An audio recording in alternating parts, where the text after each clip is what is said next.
A warm welcome each one of you। प्यारे बच्चों, मैं देवेंद्र ठाकुर आपका वाइज एकेडमी में स्वागत करता हूं। बच्चों, download wise neat and JEE, get registered and start your journey, start your preparation and start your learning with wise academy, a true companion of your success. बच्चों, आज का जो हमारा टॉपिक है वो unit 3 how do organism reproduce से जो topic आज हम डिस्कस करेंगे वो है बच्चों human male and female reproductive system. क्या है बच्चों? Human male and female reproductive system.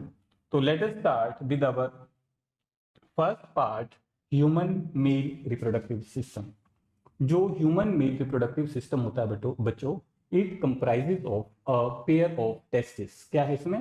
Pair of testis and epididymis. क्या क्या बच्चों? देखो यहाँ पे ये पेयर ऑफ टेस्टिस है। फर्स्ट पार्ट क्या है? Pair of testis. ये दो पेयर होते हैं टेस्टिस के। फिर बच्चों एपिडाइडिमस एंड देन बच्चों पेयर ऑफ वास्ता डिफरेंस, पेयर ऑफ वास्ता डिफरेंस एंड देन हम बात करेंगे बच्चों सेमिनल वेसिकल्स की। सेमिनल वेसिकल्स भी क्या है बच्चों? ये ग्लैंड्स होते हैं जो कैसे हैं? पेयर में। ये भी ग्लैंड है जो कैसे हैं? पेयर्स में होते हैं। And then prostate gland. Prostate gland बच्चों सिंगल ग्लैंड होता है, यहाँ पे बना रखा है प्रोस्टेट ग्लैंड, ये सिंगल ग्लैंड होता है। एंड देन उसके बाद हम करेंगे बच्चों बल्बो यूरेथ्रल ग्लैंड, जिसको हम कॉपर ग्लैंड भी बोल देते हैं। क्या बोलते हैं? कॉपर ग्लैंड भी बोल देते हैं इसको। और बच्चों जो लास्ट पार्ट हम स्टडी करेंगे वो ejaculatory we can say penis है। क्या है लास्ट पार्ट बच्चों जो हम स्टडी करेंगे? पेनिस। तो ये जो है ह्यूमन का जो रिप्रोडक्टिव सिस्टम है उसके पार्ट्स की हमने बात करी है। तो बच्चों let us discuss one by one. जो टेस्टिस होते हैं बच्चों वो पेयर में होते हैं। टेस्टिस कैसे होते हैं? पेयर में। और ये जो टेस्टिस है वो कहाँ लाई करते हैं? Outside the abdominal cavity. Abdominal cavity के बाहर वो लाई करते हैं और इनको एक स्किन कवर करती है। ये इनके अंदर क्या है? ये स्किन है। ये स्किन जो कवर कर रही है इसको क्या बोल देते हैं बच्चों? हम स्क्रोटम। क्या बोलेंगे? स्क्रोटम। अब ये जो स्क्रोटम है इसका काम क्या होता है? ये जो स्क्रोटम है ये क्या करती है? ये थर्मो रेगुलेटर का काम करती है। क्या करती है बच्चों? थर्मो रेगुलेटर का काम करती है। थर्मो रेगुलेशन मीन्स ये क्या करती है? जो टेस्टिस है उनका टेम्परेचर बॉडी टेम्परेचर से 2 to 3 degree 2 to 3 degree Celsius कम रखती है। कितना? 2 से 3 डिग्री सी जो है ये क्या करती है बच्चों? जो टेम्परेचर है उसको कम रखती है। और जो बॉडी, इसका मतलब क्या हुआ? जो स्पर्म प्रोडक्शन होगी वो बॉडी टेम्परेचर के ऊपर नहीं हो सकती, इसलिए जो टेस्टिस हैं वो एब्डोमिनल कैविटी के बाहर होते हैं। जो कि प्राइमरी सेक्स ऑर्गन है मेल में, वो कहाँ रहेंगे? बाहर। क्यों रहेंगे? क्योंकि बॉडी टेम्परेचर के ऊपर प्रोडक्शन ऑफ स्पर्म नहीं होती। और प्रोडक्शन ऑफ स्पर्म में हेल्प कौन करवा रहा है? स्क्रोटम। जो स्किन है जो उनको कवर कर रही है वो थर्मो रेगुलेटर का काम करती है और वो बॉडी टेम्परेचर को 2 से 3 डिग्री जो है उसका टेम्परेचर कम होता है।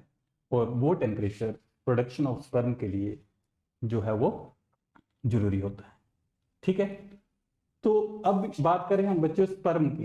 ये जो टेस्टिस के जो अंदर कंपार्टमेंट होते हैं उसमें स्पर्म की प्रोडक्शन किस तरह से होती है, हमने बस नॉर्मल जनरल स्टडी करना है बच्चों। जैसे ये टेस्टिस का ये स्ट्रक्चर बना रहा हूं मैं रफ सा। टेस्टिस के अंदर बच्चों बहुत सारे लोब्स होते हैं, कंपार्टमेंट होते हैं। और उन कंपार्टमेंट में क्या होती हैं? Seminiferous tubules. क्या होती हैं बच्चों? सेमिनिफरस जो we can say seminiferous tubules रहेंगी। क्या रहेंगी? Seminiferous tubules. हर टेस्टिस में ऐसे बहुत सारे जो कंपार्टमेंट होते हैं, 200 से 250 कंपार्टमेंट होते हैं, उनमें सेमिनिफरस ट्यूब्यूल्स होती है। अब इन ट्यूब्यूल्स में बच्चों क्या होती है? प्रोडक्शन ऑफ स्पर्म होती है। क्या होती है? Production of sperm. ये ट्यूब लाइक स्ट्रक्चर है, जैसे इस तरह का मैं यहाँ पे बना रहा हूँ, ये इस तरह की ट्यूब होती है और इसमें ये हाईली कॉइल्ड रहती हैं। और इसमें जो है दो तरह के एक सेल एक और मिलते हैं। एक तो मिलेगा हमें बच्चों सर्टोली सेल अंदर। सर्टोली सेल कहाँ मिलेंगे आप हमें? अंदर। इनको क्या बोलेंगे? Sertoli cell. जो सेक्स सेल हैं, जो स्पर्म होते हैं, ये क्या करते हैं? सर्टोली सेल उनको न्यूट्रिशन प्रोवाइड करते हैं। जो डेवलपिंग स्पर्म होते हैं उनको सर्टोली सेल क्या कर रहे हैं बच्चों? न्यूट्रिशन प्रोवाइड करते हैं। और इसमें जो इंटरस्टिशियल ये जो स्पेस है आउटसाइड द सेमिनिफरस ट्यूब्यूल, ये जो स्पेस मिल रहा है इसमें मैं सेल बना रहा हूं। इन सेल्स को क्या बोलते हैं हम? लेडिक्स सेल। क्या बोलते हैं बच्चों? लेडिक्स सेल। ये जो लेडिक्स सेल्स होते हैं बच्चों, ये hormone, testosterone hormone, male sex hormone secrete करते हैं। समझ आ रही बात? क्या करते हैं ये? मेल सेक्स हार्मोन सिक्रीट करते हैं। और जो सर्टोली सेल हैं, जो डेवलपिंग स्पर्म हैं, उनको क्या करेगा? उनको नरिशमेंट देता है। समझ आ रही बात? जैसे ही अब यहाँ से ये जो सेल, जैसे ही ये जो स्पर्म सेल मैच्योर होते हैं, ठीक है, वो क्या करते हैं, यहाँ पे ये जो सेमिनिफरस ट्यूब्यूल्स हैं, ये क्या करती हैं? ये ओपन होती हैं। इस तरह का स्ट्रक्चर होता है, ट्यूब, फाइन ट्यूब होती हैं, जिससे ये ओपन होती हैं। जैसे ये ट्यूब्स हैं, सेमिनिफरस ट्यूब जो है वो छोटी छोटी और ट्यूब्स होती हैं, जहां से वो किसको ज्वाइन करती हैं? एपिडेडिमस को। और इन ट्यूब्स को क्या बोलते हैं बच्चों हम? वासा एफरेंशिया। क्या बोलेंगे? वासा, वीएस, एफरेंशिया। क्या बोलेंगे? वासा एफरेंशिया बोल देते हैं। क्या बोलेंगे बच्चों इनको? वासा एफरेंशिया। जो ट्यूब्स हैं, वो ट्यूब क्या करती हैं? फिर एपिडाइडिमस को ज्वाइन कर देती हैं। एपिडाइडिमस को क्या करती हैं? ज्वाइन। अब ये जो लॉन्ग सा या फिर सोलन सा पार्ट देखा है, एपिडाइडिमस है। जो स्पर्म मेच्योर हो रहे हैं वो कहाँ जा रहे हैं? Via vasa efferentia to this part, epididymis. ठीक है, किसमें गए? एपिडिडिमस पार्ट में चले जाते हैं।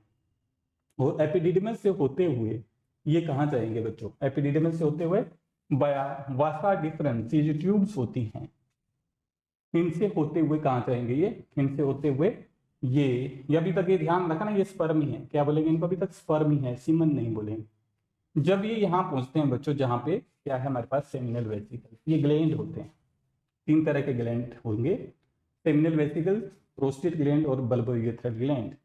जो सेमिनल वेसिकल और प्रोस्टेट ग्लैंड की जो स्क्रीशन होती है बच्चों, जब ये स्क्रीशन जो होगी वो जब मिलती है तो उसको हम बोलेंगे सीमन। अब जैसे ही मैंने यहाँ बोला, यहाँ से जो स्पर्म जा रहे हैं, ट्रांसफर हो रहे हैं, और यहाँ पे जो सेमिनल वेसिकल्स तक जब ये पहुंचते हैं, इस एरिया तक पहुंचते हैं, तो सेमिनल वेसिकल्स क्या करती हैं बच्चों? ये पेयर ऑफ सेमिनल वेसिकल्स हैं, ये क्या करती हैं? एक सिक्रीशन छोड़ती है, न्यूट्रिट सिक्रीशन, न्यूट्रिएंट रिच सिक्रीशन ये छोड़ती हैं। और वो सिक्रीशन क्या करेंगे? वो सिक्रीशन नरिशमेंट प्रोवाइड करती है। जो सेमिनल वेसिकल की जो सिक्रीशन है बच्चों, उसमें क्या रहेगा? फ्रक्टोज। क्या रहेगा उसमें? Fructose. Fructose, protein and chemicals. Fructose भी होगा, कुछ प्रोटीन्स भी होंगी और कुछ केमिकल्स भी होते हैं। अब ये जो है, ये क्या करती है? नरिशमेंट प्रोवाइड करती है। तो बच्चों, ये जो फ्रक्टोज होता है, ये कार्बोहाइड्रेट है जो सेमिनल वेसिकल्स के फ्लूइड में ही मिलता है, बाकी नहीं मिलेगा। समझाएगी बात? तो इसी को ही रेप केस में आइडेंटिफाई करते हैं, प्रेजेंस ऑफ फ्रक्टोज। ठीक है, अगर वहां पे फ्रक्टोज मिल रहा है female urinary track, female reproductive track में, तो वो जो है वो उसका मतलब जो वो ब्लेम कर रही है रेप का, वो फिर वो इसी से, इसकी प्रेजेंस से प्रूव हो जाएगा। ठीक है, अब यहाँ पे ये जो सिक्रेशन है बच्चों, ये क्या कर रही है? जो स्पर्म गए हैं उनको क्या कर रहा है? नरिशमेंट प्रोवाइड कर रहा है, नरिशमेंट प्रोवाइड करेगा। ठीक है, और ये जो सिक्रेशन होती है एल्कलीन होती है। ये सिक्रेशन भी कैसी होती है? एल्कलीन। अब जैसे बात करें बच्चों प्रोस्टेट ग्लैंड की, ये प्रोस्टेट ग्लैंड सिंगल होता है। प्रोस्टेट ग्लैंड क्या है? ये सिंगल होता है, और इसकी जो सिक्रेशन होती है वो मिल्की होती है। मिल्की होती है। कैसी होती है? मिल्की। अब ये क्या करता है? इसकी जो सिक्रेशन होती है बच्चों, ये मोटिलिटी, क्या जो स्पर्म की मोटिलिटी, इसका सिक्रेशन में ऐसे केमिकल्स होते हैं जो स्पर्म की मोटिलिटी में हेल्प करते हैं। समझा रही बात? स्पर्म की मोटिलिटी में हेल्प करती है, और इसकी सिक्रेशन भी एल्कालीन ही होती है, मींस बेसिक होती है। अब जैसे हम बात करें बच्चों फिर बल्बोयूरेथ्रल ग्लैंड, यानी कि ये जो सीमन होगा, इसमें जो सेमिनल वेसिकल की जो सिक्रीशन होती है वो कितनी रहेगी बच्चों? 60 to 70% सिक्रीशन ये रहेगी। और जो प्रोस्टेट ग्लैंड है उसकी 30 to 40% रहेगी। कितनी बच्चों? 30 to 40%। तो ये सिक्रीशन जो है मिलकर क्या बनाता है? सीमन। क्या बनेगा? सीमन बनेगा। अभी तक स्पर्म थे, सीमन थे। तो दोनों की सिक्रीशन कैसी है? प्रोस्टेट ग्लैंड की मिल्की सिक्रीशन है, और उसमें जो केमिकल्स रहेंगे साथ में, वो स्पर्म की मोबिलिटी, मोटिलिटी में हेल्प करते हैं, मूवमेंट में हेल्प करते हैं। समझा की बात? और ये दोनों सिक्रीशन क्या है, बेसिक होती हैं, एल्कलीन होती हैं। अब बात करें हम बच्चों बल्बो यूरेथ्रल ग्लैंड की, तो यहाँ पे pair of bulbo urethral gland है, ये दिख रहा है ना, ये pair of bulbo urethral gland है। ये जो बल्बो यूरेथ्रल ग्लैंड है, ये देख रही है ना इसकी पोजीशन कहाँ पे, ये जो बल्बो यूरेथ्रल ग्लैंड होते हैं ये क्या करते हैं बच्चों, ये अपनी सिक्रीशन म्यूकस सिक्रीट करते हैं। क्या करते हैं, इनकी सिक्रीशन क्या होती है, म्यूकस होती है। और ये जो म्यूकस होता है ये एक ल्यूब्रिकेंट का काम करता है। किसका काम करेगा, ल्यूब्रिकेशन का। तो जो जेनिटल ऑर्गन है, जेनिटल ऑर्गन है उसकी क्या करता है, ये ल्यूब्रिकेशन करता है। और इसकी सिक्रीशन भी क्या होती है, एल्कालीन होती है, जो एसिडिक इफेक्ट को न्यूट्रलाइज करने में हेल्प करती है। ठीक है, क्या होती है, जो एसिडिक इफेक्ट को न्यूट्रलाइज करने में हेल्प करती है।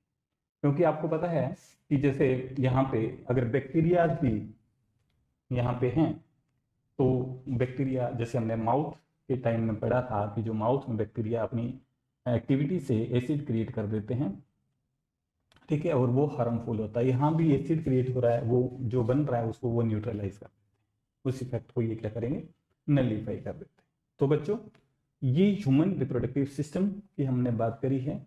और ये जो पेनिस है, लास्ट जो पार्ट है पेनिस, ये जो पेनिस है बच्चों, ये एक क्या है, इजैकुलेटरी डक्ट है, कॉमन पैसेज है यूरिन का और स्पर्म के इजैकुलेशन का। और रिप्रोडक्शन की हम बात करें तो ये क्या करता है, it help to transfer the sperm into from male to female urinary, male to female reproductive tract. ठीक है, it help to transfer the sperm from male reproductive tract to female reproductive tract। अब बात करें हम बच्चों जो mail reproductive system है जो हमने पढ़ा, उसको एक बार क्या कर रहे हैं हम, रिवाइज कर।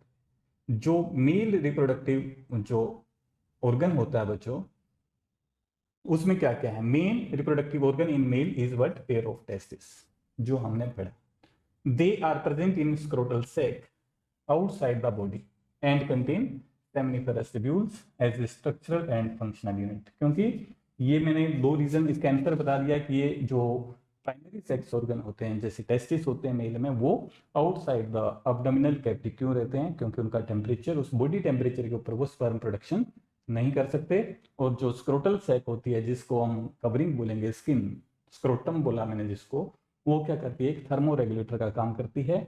और ये क्या करती है, बॉडी टेम्परेचर को 2 से 3 डिग्री कम रखती है, जिससे स्पर्म प्रोडक्शन में हेल्प हो सके। स्पर्म प्रोडक्शन बॉडी टेम्परेचर पे ना होके बॉडी टेम्परेचर से कम टेम्परेचर में, 2 से 3 डिग्री कम टेम्परेचर में क्या हो रही है, प्रोडक्शन ऑफ स्पर्म होती है।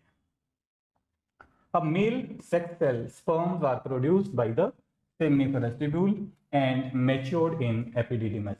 तो जो एपिडिडिमस पार्ट था, जहां से मैंने बोला कि वो वासा एफरेंशिया से स्पर्म जो है वो कहाँ एंटर कर जाते हैं, एपिडाइडिमस। तो एपिडाइडिमस क्या करती है, उन स्पर्म को स्टोर करती है और वही ये स्पर्म मैच्योर भी होते हैं, नरिशमेंट भी यही प्रोवाइड करे। अब यहाँ पे लेडिक सेल जो मैंने बताया बच्चों, जिनको हम इंटरस्टिशियल सेल भी बोल देते हैं, वो क्या करते हैं, वो हार्मोन स्क्रीट करते हैं, टेस्टोस्टेरोन। क्या हार्मोन स्क्रीट करेंगे बच्चों, टेस्टोस्टेरोन हार्मोन स्क्रीट करते हैं। तो ये भी मैंने तुम्हें बताया, जो टेस्टोस्टेरोन हार्मोन है वो फिर secondary character, sexual character male में लेके आएंगे। अब जो मेल एसेसरी रिप्रोडक्टिव ऑर्गन जो हमने पढ़े, कौन कौन से पढ़े बच्चों,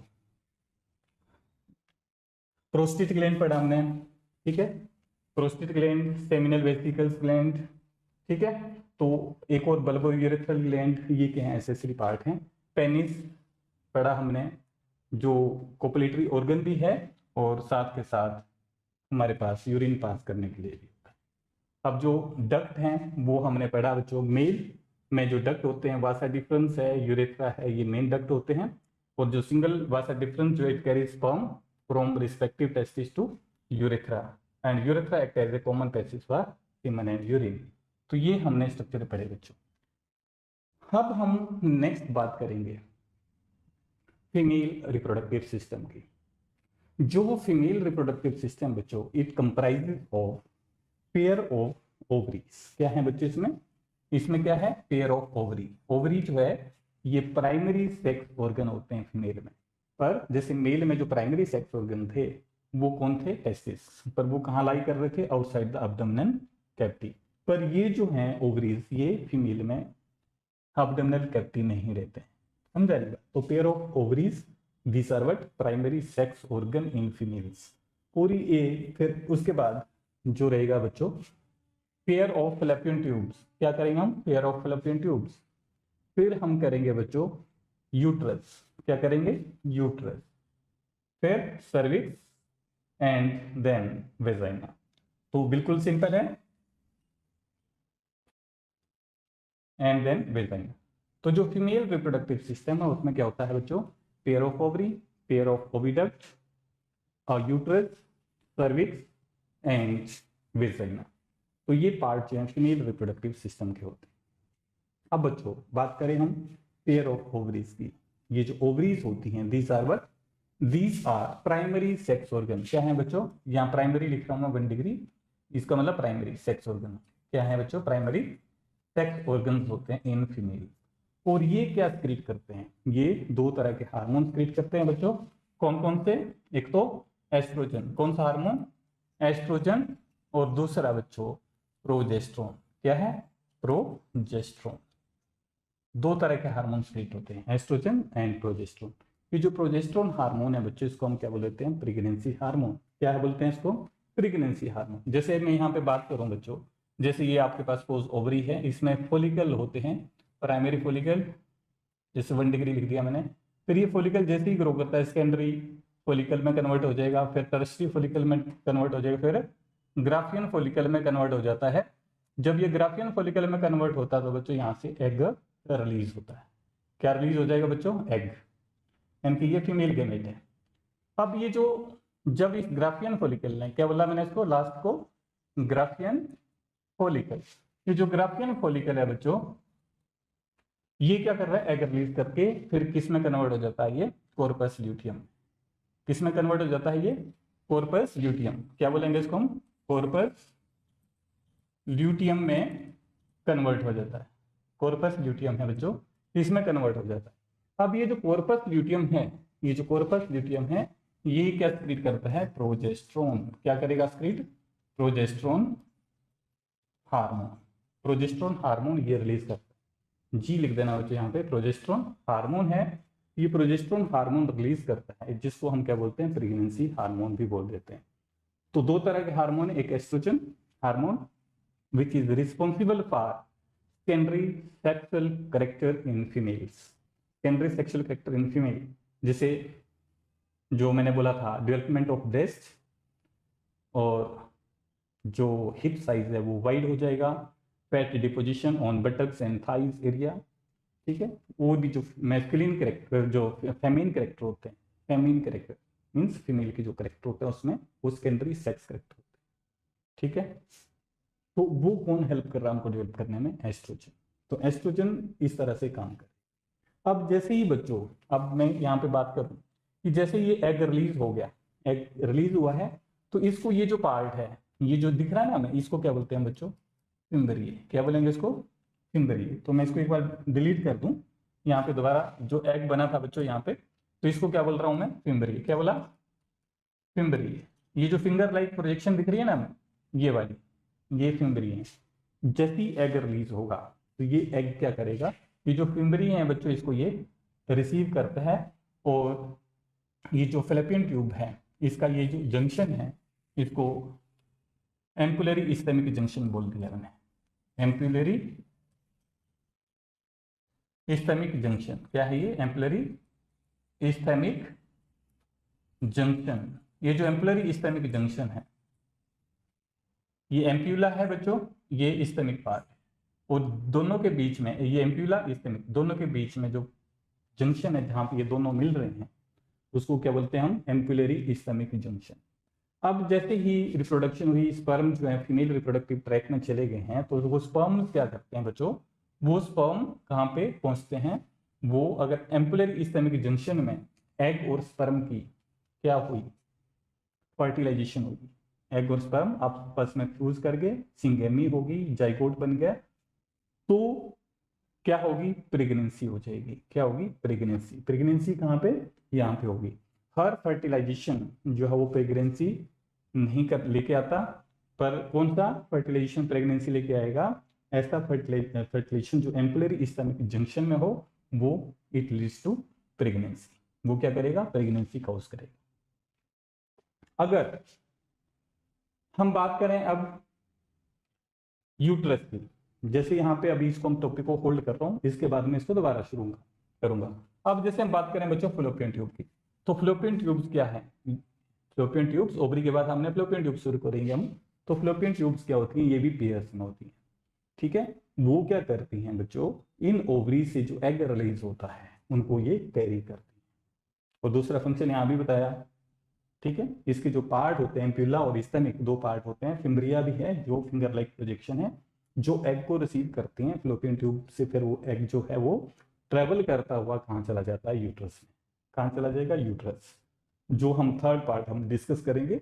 तो बच्चों जो यूट्रस होता है फीमेल का, जो यूटेरिन कैविटी होती है, वो उसमें 3 लेयर होती है। कितनी लेयर होती है, 3।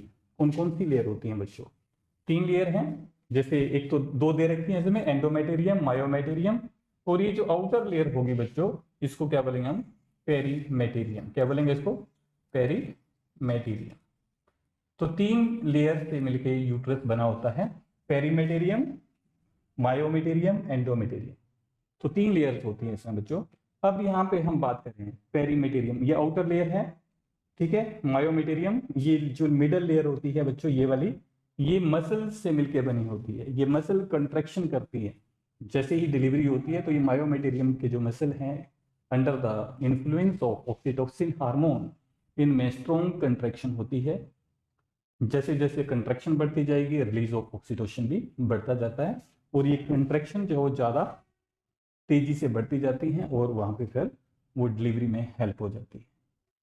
समझा रही बात इसमें। और जो एंडोमेटेरियम की जो बात करें बच्चों, जैसे ये एंडोमेटेरियम बता रखा है ना, ये स्पॉन्जी होता है। कैसा होता है, स्पॉन्जी, स्पॉन्जी होता है इस तरह से। अब जैसे ही एग यहां से आया है, अगर एग, मैं यहाँ पे बता रहा हूँ इस टॉपिक को कि what happen when egg is not fertilised, या what happen when egg is fertilised. मैं दोनों केस इसी में ही हम डिस्कस करेंगे। अब जैसे बच्चों एग यहां से आया, यूट्रस का हमें स्ट्रक्चर समझ आ गया, फ्लोपियन ट्यूब का भी आ गया, और ओवरी का भी पता लग गया कि ओवरी क्या है, समझेगी बात। तो यहां से फिर अगर फर्टिलाइज्ड एग है, हमने इसका स्ट्रक्चर देख लिया। अब यहाँ से जो फर्टिलाइज्ड एग है, अगर वो एग फर्टिलाइज्ड है, वो क्या करेगा यहाँ पे आके बच्चों, जो एंडोमेटेरियम की जो वाल है, जो कि हाईली वेस्कुलराइज्ड होती है, क्या है, हाईली वेस्कुलराइज्ड, इसमें ब्लड सप्लाई बहुत ज्यादा होती है, ये स्पॉन्जी लेयर होती है, ठीक है। तो ये अगर फर्टिलाइज्ड एग है बच्चों, तो जब ये इस एंडोमेटेरियम इसमें वाल में डिपॉजिट हो जाता है, और यहाँ से फिर वो प्रेगनेंसी ये डेवलप हो जाता है। जितनी भी न्यूट्रिशन है वो एंडोमेटेरियम के जो ब्लड होता है वहां से ये ले लेता है। अगर बच्चों एग फर्टिलाइज नहीं है, अगर एग फर्टिलाइज नहीं है, तो उस केस में क्या होगा, जैसे अनफर्टिलाइज एग यहाँ आ गया, तो वो अनफर्टिलाइज एग यहाँ पे क्या होगा, इम्प्लांट नहीं होता। फिर क्या होता है उस केस में जो एंडोमेटेरियम की जो वाल है वो क्या करती है, रप्चर्ड हो जाती है, फट जाती है। एंडोमेटेरियम की वाल क्या होगी, फट जाती है, और यहाँ पे ब्लीडिंग म्यूकस और ये एग, अनफर्टिलाइज्ड एग, वो वेजाइना से बाहर निकल जाता है, और उस चीज को क्या बोलते हैं, मेंस्ट्रुअल साइकिल। क्या बोलेंगे, मेंस्ट्रुअल साइकिल। अब मैं आपको एक चीज और बता दूं बच्चों, ये जो ओवरी होती है, ये अल्टरनेट, ये जो ओवरी होती है ये अल्टरनेट वे से एग रिलीज करती है। 1 मंथ यहाँ से, सेकेंड मंथ में यहाँ से, फिर उससे नेक्स्ट मंथ में यहाँ से, उससे नेक्स्ट में यहाँ से। तो अल्टरनेट फैशन में, अल्टरनेट वे में ओवरी एग रिलीज करेगी। क्लियर है, क्लियर है, बिल्कुल आसान है। अब बच्चों हम नेक्स्ट पार्ट करते हैं सर्विक्स। जो सर्विक्स होती है बच्चों, ये जो है इसमें जो वेजाइना है और ये है, इसके बीच का जो पार्ट होता है उसको क्या बोलेंगे हम, सर्विक्स बोल देते हैं। क्या बोलेंगे इसको हम, सर्विक्स। जहां पे ये जो यूट्रस है बच्चों, ये टेपर हुआ है, उसको क्या बोलेंगे, सर्विक्स। और ये जो यूट्रस है थ्रू सर्विक्स वेजाइना में खुल जाता है, वेजाइना में खुल जाएगा। इसको एक बार रीड आउट कर ले। जो मेन रिप्रोडक्टिव ऑर्गन होते हैं बच्चों फीमेल में, वो क्या होते हैं, पेयर ऑफ ओवरीज, और ये जो पेयर ऑफ ओवरीज हैं वो अब्डोमिनल में लाई करती हैं। तो ये क्या करते हैं बच्चों, दे प्रोड्यूस, ओवरी क्या करेगी, फीमेल सेक्स सेल जिसको हम एग बोल रहे हैं या ओवा बोल देते हैं, and produce female sex hormone estrogen and progesterone. तो ये मैंने समझाया। अब यहाँ पे फीमेल एसेसरी जो ऑर्गन्स होते हैं कौन से बच्चों, यूट्रस और vagina are accessory reproductive organ of human female. Uterus is the site of foetal development, जो बच्चा डेवलप होगा तो यही होगा, and vagina receive sperm from the male. तो वेजाइना क्या करेगा, स्पर्म रिसीव करता है। अब बच्चों जैसे मैंने मेंस्ट्रुअल साइकिल की बात करी कि जब एग अगर फर्टिलाइज नहीं हुआ तो क्या होगा, तो वो मेंस्ट्रुअल साइकिल लीड करेगा। अगर एग फर्टिलाइज है तो वहां पे जो एंडोमेट्रियम वाल है, जो inner most wall of uterus है, वहां से जो ब्लड था उसका जो स्पॉन्जी हुई थी उसको कौन ले रहा है, उसको कौन लेता है, डेवलपिंग एम्ब्रियो, डेवलपिंग फिटस उसको ऑब्जर्व करता जाएगा। डेवलपिंग एम्ब्रियो क्या करेगा, उस ब्लड का यूज करेगा अपने न्यूट्रिशन के लिए। तो बच्चों जो मेंस्ट्रुअल साइकिल होता है वो उसमें हर जो फीमेल है उस वो एक्सपीरियंस करती है, इसको फीमेल एक्सपीरियंस करेगी। क्यों कर रही है, क्योंकि जो एंडोमेटेरियम है उसका नेचर ही ऐसा है, अगर फर्टिलाइज एग नहीं आया तो एंडोमेटेरियम की जो वाल होती है वो रप्चर हो जाती है, फिर वो दोबारा जब we can say heal up होती है तो दोबारा एक डेफिनेट पीरियड के बाद वो दोबारा रप्चर होती है। उसी साइकिल को हम क्या बोलेंगे, मेंस्ट्रुएशन साइकिल। तो ये जो ल्यूनर मंथ को, जो मेंस्ट्रुअल साइकिल होता है वो ल्यूनर मंथ को फॉलो करता है। ये 28 से 29 दिन में दोबारा रिपीट होता है। 24 डेज के बाद मेंस्ट्रुअल साइकिल आता है, 4 दिन चलता है या 5 दिन चलेगा, उसके बाद ये स्टॉप हो जाता है, दोबारा फिर वो इसी तरह से रिपीट करता जाता है। तो इसको हम ल्यूनर साइकिल भी बोल देते हैं। आफ्टर 24 डेज अगर वोमेन हेल्थी है तो उस टाइम ये 4 या 5 दिनों के लिए ब्लीडिंग होगी, मेंस्ट्रुअल साइकिल होगा, मेंस्ट्रुअल फ्लो होता है, और 24 टू 28 एंड 29 डेज कंप्लीट होते हैं, फिर उसके बाद दोबारा ये साइकिल जो रीस्टार्ट हो जाता है। पहले एंडोमेटेरियम वाल बनेगी, एंडोमेटेरियम वाल, फिर दोबारा उतने ही दिनों बाद ये साइकिल दोबारा रिपीट करेगी। Menstruation is what? It is the cyclic event of release of ovum from the ovary and its removal from the body when fertilization does not happen. तो menstruation में क्या होता है, the blood rich endometrium of the uterus ये break हो जाती है while the ovum being removed from the body। जब ovum रिमूव होगा तो ये एंडोमेटेरियम वाल मेरे ब्रेक हो जाती है। अब इसमें जो हार्मोन रोल प्ले करते हैं बच्चों, इसमें 2 हार्मोन रोल प्ले करेंगे, LH एंड FSH। ये पिट्यूटरी हार्मोन होते हैं, luteinizing hormone and follicle stimulating hormone, and 2 ovarian hormones estrogen and progesterone all have their role in menstruation. तो ह्यूमन बीइंग में जो मेंस्ट्रुअल साइकिल है इट रिपीट इन 28 और 29 days. ठीक है, इसलिए इसको क्या बोलते हैं हम, ल्यूनर मंथ। ल्यूनर मंथ 2 तरह के मंथ होते हैं ना बच्चों, एक सोलर मंथ और एक lunar month. Lunar month means, solar month क्या होते हैं, जो अर्थ रिवॉल्व करते हैं अराउंड द सन। और ल्यूनर मंथ कैसे काउंट करते हैं हम, ल्यूनर कैलेंडर कैसे काउंट करते हैं, revolution of moon around the sun वो कितने में कंप्लीट करता है मून, 28 एंड 29 डेज में कंप्लीट करता है, इसलिए इसको ल्यूनर साइकिल भी बोल देते हैं और मेंस्ट्रुअल साइकिल तो बोलते हैं। तो बच्चों ये जो है लास्ट में हम बात करें, यहाँ पे अगर फर्टिलाइजेशन हो रही है तो पता है ना, अगर फर्टिलाइजेशन होगी तो क्या होगी, ये मेल स्पर्म है, ये मेल स्पर्म जो होता है जैसे हमने बात करी थी जो सेमिनिफरस शेड्यूल में बनता है बच्चे, इसमें ये जो टिप होती है इसको एक्रोसोम बोलते हैं। क्या बोलते हैं इसको, एक्रोसोम। मैं बता देता हूँ इसका, ये इसकी बॉडी है, सेल बॉडी, और ये टेल है, क्या है, टेल। अब टेल में माइटोकॉन्ड्रिया होते हैं जो मोटिलिटी एनर्जी प्रोवाइड करते हैं इसको स्विमिंग के लिए। अब ये जो फीमेल एग है बच्चों, ये क्या करता है, जब स्पर्म रिलीज होते हैं और जो एम्पुलरी इस्टमिक जंक्शन मैंने बताया, अगर वहां पर फर्टिलाइजेशन हो रही है तो क्या होगा, वो जाइगोट बनेगा 2n, और उसके बाद ये जो माइटोसिस होगी डिवीजन, और ये एम्ब्रियो बन जाएगा, और एम्ब्रियो बाद में जाके बेबी में कन्वर्ट हो जाएगा। समझा की बात। तो this is all about human reproductive system जो 10th स्टैंडर्ड में है, उससे थोड़ा सा हमने थोड़ा सा ज़्यादा कर लिया। ठीक है, तो बच्चों आई होप ये टॉपिक आपको समझ आ गया होगा। Thank you, thanks for watching.